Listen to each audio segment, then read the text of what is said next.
BRS working president KTR పిలుపు మేరకు వికారాబాద్లో BRS శ్రేణులు నిరసన తెలుపుతున్నాయి. కాళేశ్వరం ప్రాజెక్టుపై సీబీఐ విచారణకు వ్యతిరేకిస్తూ బీఆర్ఎస్ వికారాబాద్ జిల్లా అధ్యక్షుడు మాజీ ఎమ్మెల్యే మెతుకు ఆనంద్ ఆధ్వర్యంలో ఆందోళన చేస్తున్నారు. ఇదే అంశానికి సంబంధించి పూర్తి అప్డేట్స్ మా ప్రతినిధి మహేష్ లైట్ పర్ అందిస్తారు. మహేష్, కాళేశ్వరంపై కాంగ్రెస్ ప్రభుత్వం చేస్తున్నటువంటి కుట్రలకు సంబంధించి రాష్ట్ర వ్యాప్తంగా కూడా నిరసనలు వ్యక్తమవుతున్నాయి. కేటీఆర్ పిలుపు మేరకు బీఆర్ఎస్ శ్రేణులు రాష్ట్ర వ్యాప్తంగా నిరసనలు వ్యక్తం చేస్తున్నారు. వికారాబాద్లో పరిస్థితి ఏంటి?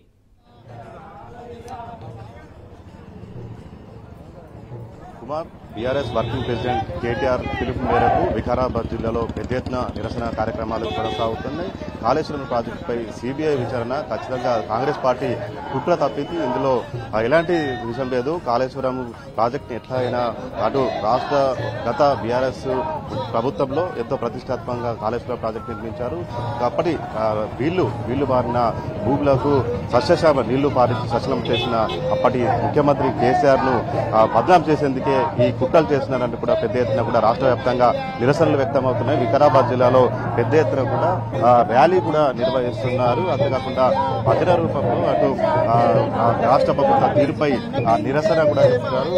అటు వికారాబాద్ జిల్లా అధ్యక్షులు మాజీ ఎమ్మెల్యే మెతుకు ఆనందంలో కూడా ఆనంద్ ఆధ్వర్యంలో ఈ నిరసన కార్యక్రమం పెద్ద ఎత్తున కూడా కొనసాగుతా ఉన్నాయి. అటు కాళేశ్వరం మీద దర్యాప్తైనా చేసుకోండి, అది లేదు కూడా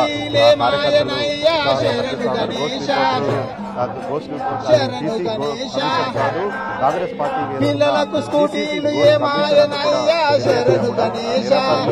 వ్యక్తమవుతున్న పరిస్థితి పెద్ద ఎత్తున భారీ స్థాయిలో కూడా పెద్ద ఎత్తున కార్యకర్తలు కూడా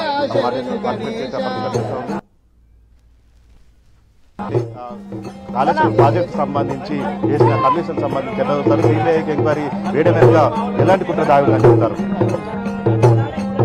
అయితే ఈ రోజు మనం చూస్తున్నాము, కేటీఆర్ గారి పిలుపు మేరకు నిరసన కార్యక్రమాలు జరుగుతున్నాయి. వికారాబాద్ లేనేమో ప్రజలను ఇబ్బంది పెట్టకుండా మా నిరసన శాంతియుతంగా ప్రజాస్వామ్యబద్ధంగా తెలపాలనేటటువంటి ఉద్దేశంతో మేము ఈరోజు గణేశుల పండుగ జరుగుతున్నది కాబట్టి గణేష్ ఈయనకు మంచి బుద్ధిని ప్రసాదించాలా, హామీలు నెరవేర్చేటట్లు చేయాలని చెప్పి మేము చేస్తా ఉన్నాము.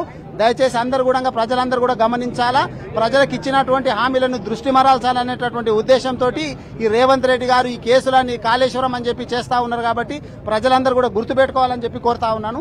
అందుకే మా నిరసన ఈ రూపంలో శాంతియుతంగా ప్రజాస్వామ్యబద్ధంగా ఈ రూపంలో తెలియజేస్తా ఉన్నాము. ఈ నిరసన ద్వారా రాష్ట్ర ప్రభుత్వం కావచ్చు, ముఖ్యమంత్రి రేవంత్ రెడ్డి ఏం డిమాండ్ చేయబోతున్నారు? మీరెన్ని కేసులు పెట్టినా, కేసీఆర్ కావచ్చు, హరీష్ రావు గారు కావచ్చు, వీళ్ళ మీద కేసులు పెట్టి జైలుకు పంపాలని చెప్పి మీరు భయభ్రాంతులకు గురి చేయాలని చెప్పి చూస్తున్నారు. కానీ ఎట్టి పరిస్థితుల లోపల మేము బీఆర్ఎస్ పార్టీ ప్రధాన పాత్ర పోషిస్తుంది, ప్రజల తరపున నిలబడుతుంది. మీరెన్ని కేసులు పెట్టించినా, ఎంత భయపెట్టాలని చూసినా అంతకంటే మేము ఇంకా ఎత్తుకు ఎదుగుతామనేటటువంటి విషయాన్ని మీరు గుర్తుపెట్టుకోవాలని చెప్పి నేను రేవంత్ రెడ్డి గారికి తెలియజేస్తా ఉన్నా. ఎందుకంటే ఈ రోజు ప్రజలకు ఉన్నటువంటి సమస్యలు పట్టించుకోకుండా, ప్రజలకు ఏవేవైతే ఎరువులు కావచ్చు కొరత ఉన్నది గది పట్టించుకోకుండా, ఇప్పుడు వికారాబాద్ పట్టణంలో చూస్తే కూడా ప్రతి మండలం లోపల మోమిన్పేటలో కావచ్చు, మర్పల్లిలో కావచ్చు, కోట్పల్లిలో కావచ్చు, బంటారంలో కావచ్చు, దారుల్లో కావచ్చు, ప్రతి మండలం లోపల కూడా యూరియా సమస్యలు ఉన్నాయి, ఎరువులు దొరుకుతలేవు. ఇది సమస్య పట్టించుకునేది పక్కన పెట్టేసేసి రేవంత్ రెడ్డి గారు, మోడీ గారి, అదేవిధంగా చంద్రబాబు నాయుడు గారి చేతి లోపల కీలు బొమ్మగా వ్యవహరిస్తున్నారు.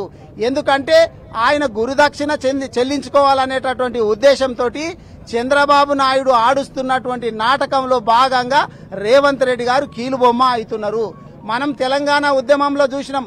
తెలంగాణ ఉద్యమానికి ఏ సంబంధం లేకుండా కేసీఆర్ గారేమో పోరాడుతుంటే ఏ సంబంధం లేకుండా చంద్రబాబు నాయుడు రేవంత్ రెడ్డి గారి భుజం మీద తుపాకీ పెట్టి ఈ తెలంగాణను ఉద్యమాన్ని ఎట్లా అణిచివేయాలని చెప్పి చూసిండు.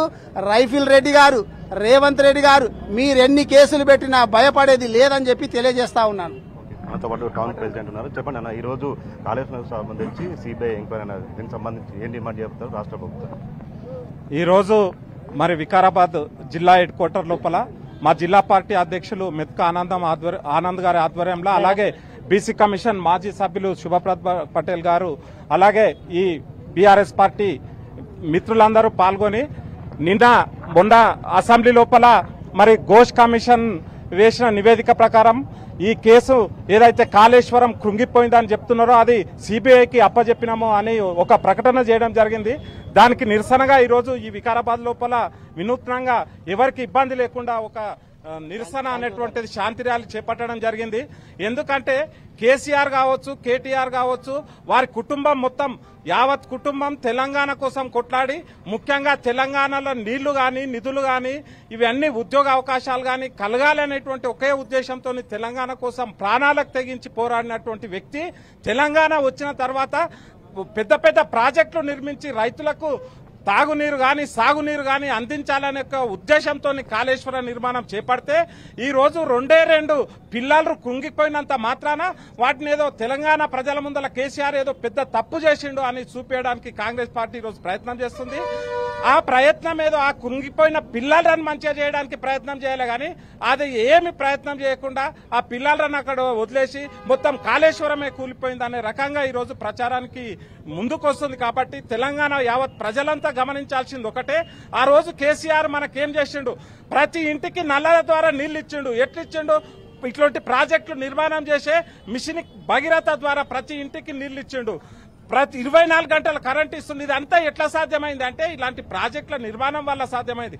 కానీ ఈ రోజు ఒకటే ఒక ఉద్దేశం ఈ కాంగ్రెస్ పార్టీకి గాని, అందులో ఉన్న ముఖ్యమంత్రికి గాని, మంత్రులకు గాని, ఎంతసేపు కేసీఆర్ కుటుంబాన్ని లేదా తెలంగాణ రాష్ట్రంలో ఉన్న బీఆర్ఎస్ పార్టీ నాయకులను భయభ్రాంతులకు చేసి, జైలపాలు చేసి, వీళ్ళని భయపెట్టి పార్టీని ఏదో ఇబ్బందుల పాలు గురి చేయాలని చేస్తున్నారు తప్ప ఇక్కడ వికారాబాద్ లో కూడా మొన్ననే మా మెత్కానంద్ గారి మీద కూడా మర్పల్లిలో A1 కేసు అని, దారుల్లో A1 కేసు అని, లేదంటే ఇక్కడ ఉన్న నాయకుల మీద కూడా కేసులు చేయడానికి ప్రయత్నం ఇస్తున్నారు. పోలీసు వాళ్ళు కాంగ్రెస్ పార్టీకి తొత్తులాగా చూస్తున్నారు. అది కరెక్ట్ కాదు.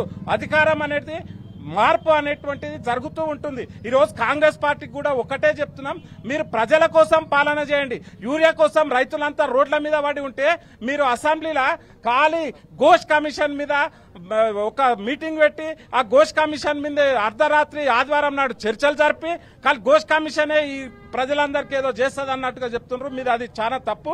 మీరు ఏదైనా ప్రజా సమస్యల కోసం అంటే యూరియా కావచ్చు, కరెంట్ సప్లై సరిగా అయితే లేదు అది కావచ్చు, ఇంకా వేరే వేరే సమస్యలు చాలా ఉన్నాయి. రోడ్ల దుస్థితి అధ్వానంగా మారింది. కాబట్టి వాటిపైన ఎల్లుండి కానీ ముందు ప్రజా సమస్యలు తీర్చడానికి ప్రయత్నం చేయండి. కేసీఆర్ కు గానీ బీఆర్ఎస్ పార్టీ గానీ ఏ కేసులకు భయపడదు.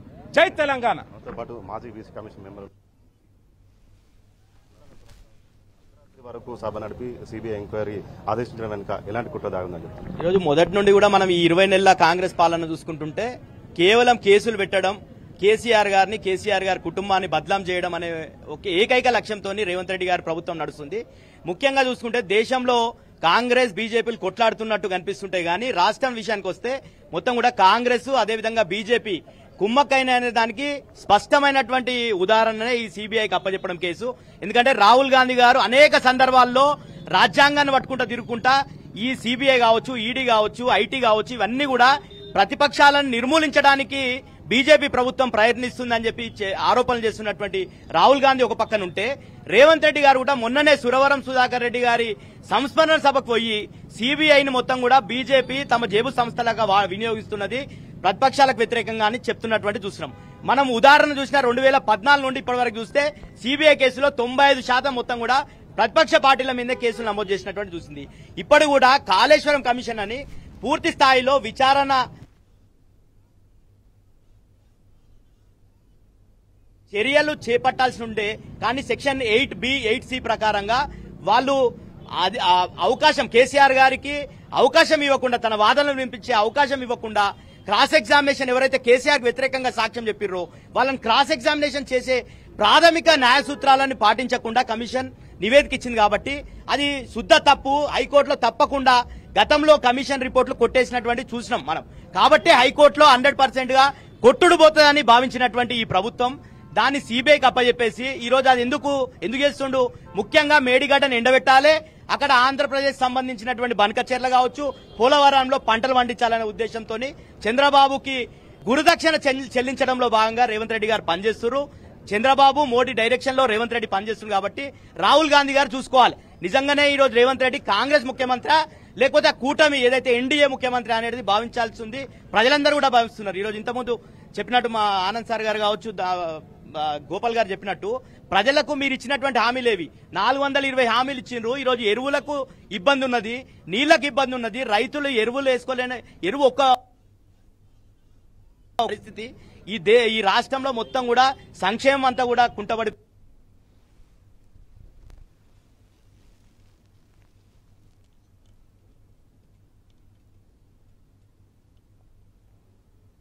ఎప్పుడు ఎన్నికలు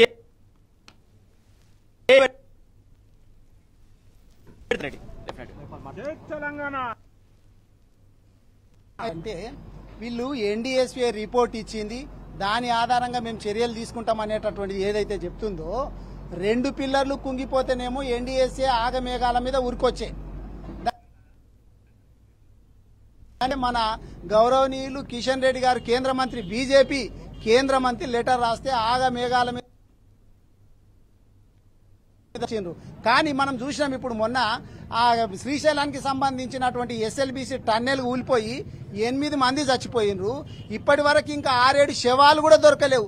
మరి దాని మీద ఎన్డీఎస్సీ ఎందుకో ఓతలేదు. ఇది ఎవరి చేతిలో ఉంటది? నేషనల్ ఎంక్వైరీ కమిటీది నేషనల్ చేతిలో ఉంటది, సెంట్రల్ చేతిలో ఉంటది. మరి అక్కడి కూడా ఎస్ఎల్బీసీ కూలిపోయినందుకు కూడా ఇదే కిషన్ రెడ్డి గారు కావచ్చు, లేకపోతే బండి సంజయ్ గారు కావచ్చు, లేఖ రాయాలా. మళ్ళీ కేంద్ర సంస్థను ఎంక్వైరీ ఈడ కూడా చేపించాలా. చాలా కూలిపోయిన సుంకిశాల కావచ్చు, వట్టె పంప్ హౌస్ కావచ్చు, లేకపోతే పోలవరానికి సంబంధించింది అది జాతీయ హోదా ఇచ్చి కేంద్ర డబ్బులతోటి నిర్మిస్తున్నటువంటి సంస్థ. ఈడనేమో ఇక్కడ ఏదో 2 పిల్లర్లు కూలిపోతే కేసీఆర్ గారి మీద, హరీష్ రావు మీద కేసు పెడుతున్నారు కదా. మరి అది సెంట్రల్ గవర్నమెంట్ ఫండ్స్ తోటి నడుస్తున్నటువంటి పోలవరము డయాఫ్రాము 2 సార్లు కూలిపోయింది.